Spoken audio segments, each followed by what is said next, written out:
messieurs, bonsoir. Dans l'actualité de ce 15 octobre, Tours sera-t-elle un jour cité internationale de la gastronomie? Ce matin, Jean Germain est allé défendre les couleurs de la ville auprès du ministère de la Culture. On y revient dans quelques secondes. Une mini-tornade à Ligré, des inondations près de Blois. Les intempéries ont fait de sérieux dégâts ce week-end. Plus de 108 interventions en Indre-et-Loire. On fait le bilan dans ce journal. Elle nous a fait rêver pendant les Jeux paralympiques de Londres. L'or, l'argent, le bronze. Aujourd'hui à Navel, un gymnase porte son nom, Marie-Amélie Le Fur. Bonsoir, Tours, cité internationale de la gastronomie. Beaucoup en rêvent et d'autres la défendent. Ce matin, Jean Germain s'est rendu au ministère de la Culture pour imposer les couleurs de la ville de Tours, qui n'est pas la seule en lice. Si Versailles s'est retiré de la course, Lyon, Dijon, Rungis et Beaune, elles aussi veulent leur part de rêve. Mais à quoi ressemblerait cette cité gastronomique? Aurélie Renaud vous répond. C'est ici, sur les bords de Loire, que la Cité internationale de la gastronomie devrait élire domicile. Tout près de l'université François Rabelais, un bâtiment neuf devrait donc sortir de terre. Sur place, un espace de formation et de documentation, des ateliers culinaires, un showroom, mais également un restaurant avec vue panoramique sur la Loire, le tout relié à l'île Simon par une passerelle. Un projet d'envergure qui était venu détailler Stéphane Merceron sur notre plateau il y a un mois. En haut de la rue nationale, en vis-à-vis de la bibliothèque municipale, un équipement de 8 à 10 000 m² qu'on peut appeler équipement phare parce que bon, il donne une visibilité au projet, ou équipement portail parce qu'il est destiné à renvoyer vers des réalités locales. Les 5,5 hectares de l'île Simon qui seraient aménagés de façon paysagère avec des jardins, différents jardins à thème. Autre implantation cette fois au marché de Gros. Au sud de l'agglomération, on compte bien mettre en place une pépinière d'entreprise ainsi qu'un laboratoire de transformation. Des locaux dans lesquels les artisans de bouche, petits ou grands, pourraient expérimenter des recettes.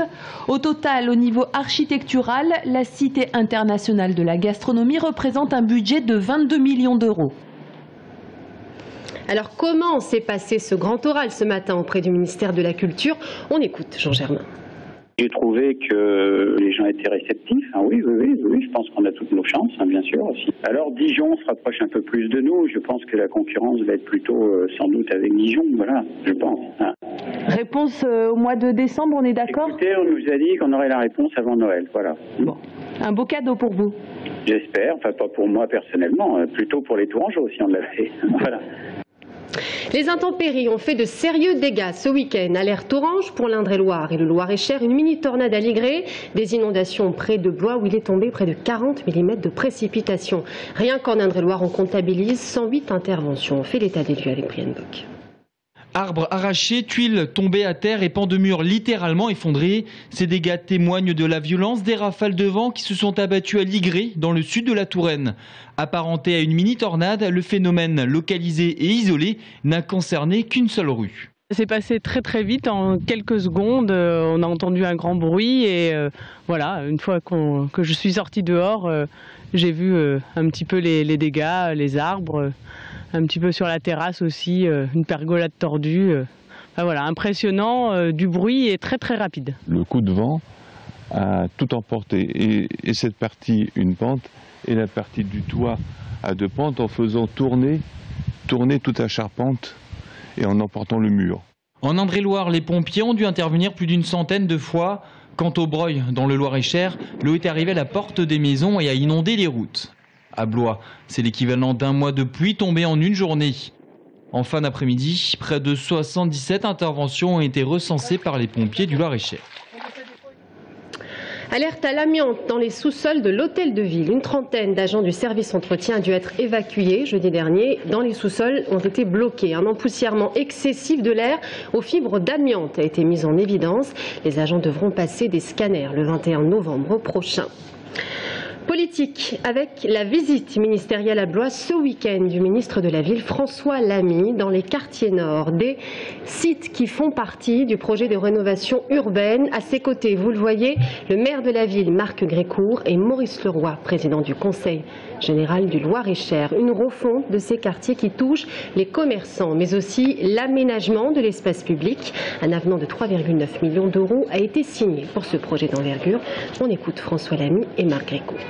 L'avenant que j'ai signé, il est la prolongation du plan de rénovation urbaine sur la ville de Blois, mais surtout il est le fruit d'une réorientation qui a été effectuée par la municipalité pour permettre plus de mixité urbaine, pour permettre plus de mixité fonctionnelle, c'est-à-dire qu'on y trouve à l'intérieur de ce quartier de Blois des commerces, des équipements publics qui n'y étaient pas avant.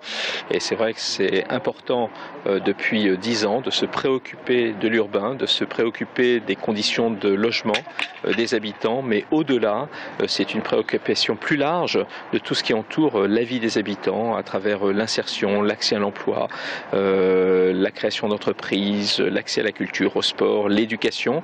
Et ça, c'est une dimension que j'ai souhaité accentuer dès 2008 à travers nos politiques publiques que nous portons, le soutien au monde associatif, et puis là, à travers cet avenant. Et du côté de l'UMP aussi, on avait sa tête d'affiche ce week-end. Jean-François Copé, l'homme qui vise la présidence du parti face à François Fillon, s'est rendu à Saint-Cyr-sur-Loire. Pas de trêve auprès des militants. La campagne continue. Vendredi soir, Philippe Briand, Hervé Novelli et Guillaume Pelletier ont résolument montré qui ils soutenaient dans cette bataille interne au parti. Romain Delville. Allez hop, sur la scène, au travail. C'est que Jean-François Copé a du travail pour rester le chef de l'UMP à l'issue du scrutin interne du 18 novembre et par là même le chef de file de l'opposition. Face à François Fillon, Copé était au départ donné largement favori, mais l'écart s'est resserré au point de voir un renversement de tendance dans les sondages auprès des militants. Mais le maire de Meaux, qui rêve depuis l'adolescence de devenir président de la République, un portrait de Pompidou accroché dans sa chambre, nie le fait que la présidence de l'UMP est le tremplin idéal pour représenter la droite lors des prochaines élections présidentielles.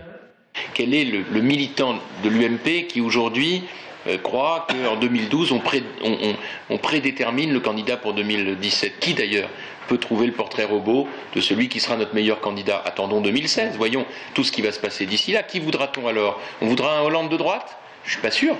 Est-ce qu'on voudra Nicolas Sarkozy? Peut-être. Est-ce qu'on voudra une troisième personne? Je ne sais pas. D'ici 2016, quelle sera la situation de l'euro? Quelle sera la situation économique et sociale de la France après le matraquage fiscal dont nos compatriotes vont être les victimes? Quelle sera la situation géopolitique du monde avec ce qui peut se passer en Iran? Si Jean-François Copé est élu secrétaire national de l'UMP en novembre, son prochain combat sera la reconquête des mairies en France. S'il est battu, ce seront les municipales à Meaux. 2014, c'est une échéance immédiate. Et moi, je propose un appel aux Françaises et aux Français, à partir du 18 novembre, si les militants me font confiance, pour qu'ils nous rejoignent le plus nombreux possible, parce qu'il faut leur confier des responsabilités s'ils veulent vraiment s'engager pour la France face à cette politique socialiste qui est totalement irresponsable. Parmi les soutiens locaux, Jean-François Copé peut compter notamment sur Hervé Novelli, secrétaire national adjoint du mouvement à ses côtés durant les 2 dernières années, Guillaume Pelletier, actuel secrétaire adjoint chargé des élections et des sondages, et Philippe Briand, le patron de l'UMP dans le département. Je connais bien les deux. Les deux sont des amis. Ils sont de nature très différente. Et moi, dans mon imaginaire, je pensais que François Fillon pouvait, maintenant qu'il est député de Paris, partir à la conquête de la ville de Paris. Je pense qu'il a tout à fait le profil pour ça. Et que Jean-François, qui est un organisateur né, avait le profil pour bien structurer et faire du mouvement cette machine qui a toute son importance à chaque élection. Lundi 22 octobre, Philippe Briand recevra l'autre prétendant, François Fillon, pour une réunion publique à la Ville aux Dames. Une réception, mais cette fois sans son soutien. Et donc François Fillon lundi prochain qui sera à la Ville aux Dames, on en parlera bien évidemment dans notre journal. Les conventions collectives défendues bec et ongle. Aujourd'hui à Tours, une trentaine de manifestants s'est rassemblée à l'heure du déjeuner, place Anatole France, pour cette journée nationale d'action. Les syndicats CGT, CFDT, Sud de la Santé et Action Sociale ont répondu à l'appel. À ce jour, les négociations sont au point mort, ce qui implique une remise en cause des acquis sociaux des salariés. On écoute la secrétaire départementale CFDT. Le problème, c'est que la négociation, effectivement, elle a échoué, hein, et donc la convention collective, de fait, a été dénoncée. Et du fait de la dénonciation de la convention collective, ça veut dire que les salariés vont se retrouver sans convention collective au 31 décembre, et donc seront soumis au Code du travail, tout simplement.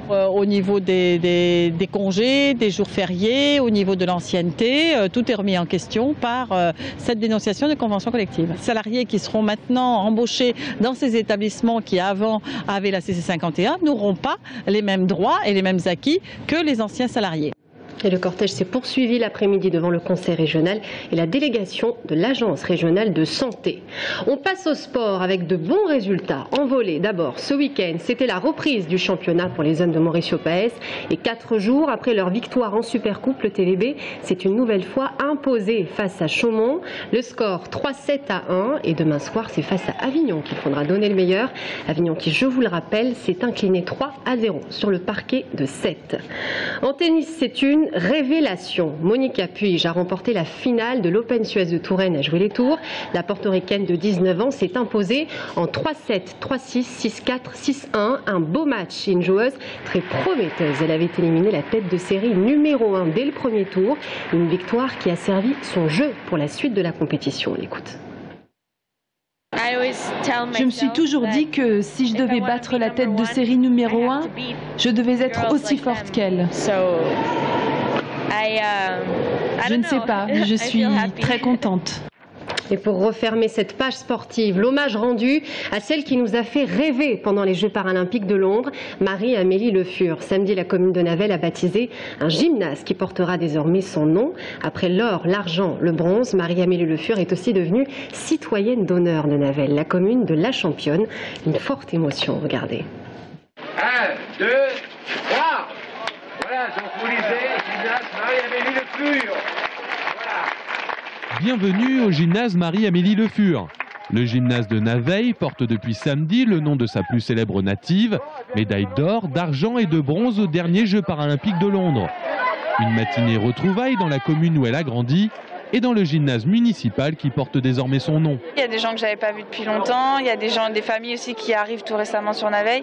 Il y avait aussi d'anciennes copines ou copains d'école, donc non, c'est beaucoup de souvenirs et c'est pour ça aussi que les larmes sont montées pendant le discours parce que c'est des souvenirs très, très émouvants et voilà, de me sentir soutenue par toute une commune, c'était vraiment très, très touchant.